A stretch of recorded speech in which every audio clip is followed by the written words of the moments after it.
हरे कृष्णा दोस्तों, स्वागत है आपका इस पवित्र चातुर्मास के विशेष समय में, जहां भगवान श्री हरि की भक्ति और साधना का अद्भुत अवसर हमें मिलता है। आज हम बात करेंगे पापांकुशा एकादशी की, जो आने वाले 3 अक्टूबर 2025 शुक्रवार को मनाई जाएगी। ये एकादशी इतनी शक्तिशाली है कि ये पूर्व जन्मों के सारे पापों को नष्ट कर देती है और अपने नाम के अनुसार मनुष्य को मोक्ष के मार्ग पर ले जाती है। तो आइए इस खास मौके पर जानते हैं कि कैसे करें इस व्रत का पालन और कैसे रखें अपनी शारीरिक व मानसिक शुद्धता, ताकि भगवान श्री विष्णु की विशेष कृपा हमें प्राप्त हो।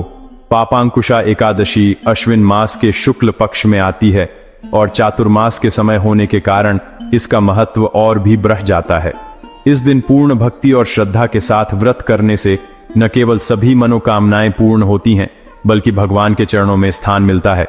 स्कंद पुराण के अनुसार जो व्यक्ति शुद्ध भक्तों के संग में इस एकादशी का व्रत करता है, उसे धर्म, अर्थ, काम और मोक्ष चारों पुरुषार्थ आसानी से प्राप्त हो जाते हैं। लेकिन सबसे बड़ी बात यह है कि उसे भगवान श्री कृष्ण के प्रति शुद्ध प्रेम भक्ति का अनुभव होता है। यही इस व्रत का असली उद्देश्य है। तो चलिए जानते हैं कि इस पापांकुशा एकादशी का व्रत कैसे करना चाहिए। सबसे पहले शारीरिक और मानसिक शुद्धता का ध्यान रखना जरूरी है। शारीरिक शुद्धता के लिए दशमी तिथि यानी एकादशी से एक दिन पहले रात में अन्न का सेवन नहीं करना चाहिए। अगर भोजन करना ही हो तो संध्या से पहले हल्का फलाहार ले लें। एकादशी के दिन सुबह ब्रह्म मुहूर्त में उठें, जो सुबह 4:08 से 4:39 के बीच होगा। सूर्योदय 5:29 पर होगा, इसलिए कोशिश करें कि ब्रह्म मुहूर्त में स्नान आदि से स्वच्छ हो जाए। महाभारत में कहा गया है कि सूर्योदय के बाद सोना आयु को क्षीण करता है, इसलिए प्रातः जल्दी उठकर अपने दिन की शुरुआत करें। इसके बाद घर में भगवान की मंगला आरती करें। अगर ये संभव न हो तो नजदीकी मंदिर में जाइए या ऑनलाइन मंगला आरती का दर्शन करें। वृंदावन और मायापुर के इस्कॉन मंदिरों में सुबह 4:30 पर मंगला आरती होती है, जिसे आप YouTube पर भी देख सकते हैं। फिर भगवान के विग्रह या चित्र के सामने गंगा जल लेकर व्रत का संकल्प लें। संकल्प मंत्र है एकादश्याम निराहार स्थित्वाहम परे हनि भक्ष्यामि पुंडरीकाक्ष शरणम में भवाच्युत। इसका अर्थ है कि मैं एकादशी के दिन निराहार रहूंगा, अगले दिन अन्न ग्रहण करूंगा। हे पुंडरीकाक्ष, हे अच्युत, कृपया मुझे अपनी शरण में लीजिए। संकल्प के बाद तुलसी देवी की पूजा करें। उनके सामने घी का दीपक जलाएं, धूप पुष्प अर्पित करें और कम से कम 3 बार उनकी परिक्रमा करें। फिर तुलसी के सामने बैठकर हरे कृष्ण महामंत्र का जप करें। हरे कृष्ण कृष्ण कृष्ण हरे हरे, हरे राम राम राम हरे हरे। इस महामंत्र की 8, 16, 25 या 32 माला जप करें। इसके बाद अपने दैनिक कार्य पूर्ण करें। एकादशी के दिन पूर्ण उपवास करना चाहिए, यानी अन्न जैसे गेहूं, चावल, दाल, फलियां आदि का सेवन बिल्कुल नहीं करना चाहिए।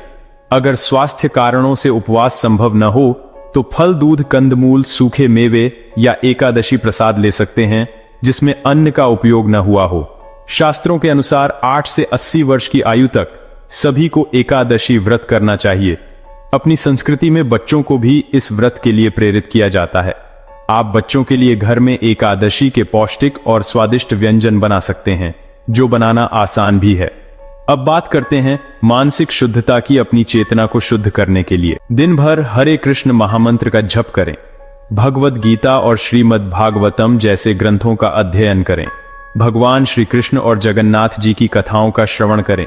ज्यादा सोए नहीं, झूठ न बोलें, निंदा से बचें और अनावश्यक भौतिक चर्चाओं में समय न गंवाएं। मोबाइल और टीवी का उपयोग भी कम से कम करें। अपने मन को भगवान की लीलाओं और कथाओं में लगाएं। संध्या के समय घर में भगवान और तुलसी देवी के सामने घी का दीपक जलाएं, धूप अगरबत्ती अर्पित करें और हरे कृष्ण महामंत्र का कीर्तन करें। अगले दिन द्वादशी तिथि में निर्धारित समय में व्रत का पारण करें। शास्त्रों में एकादशी की रात जागरण करने का उल्लेख है। अगर आप जागरण कर सकते हैं तो जरूर करें, अन्यथा विश्राम करें और अगले दिन ब्रह्म मुहूर्त में उठकर स्नान आदि के बाद मंगला आरती करें या इसका दर्शन करें। फिर सुयोग्य ब्राह्मण या वैष्णव को दान देकर भगवान को अर्पित अन्न प्रसाद के साथ व्रत पूर्ण करें। हमें विश्वास है कि ये जानकारी आपको पसंद आई होगी। इस पापांकुशा एकादशी पर भगवान श्री हरि की भक्ति में लीन होकर उनके चरणों में शरण लें और अपने जीवन को धन्य बनाएं। राधे राधे दोस्तों।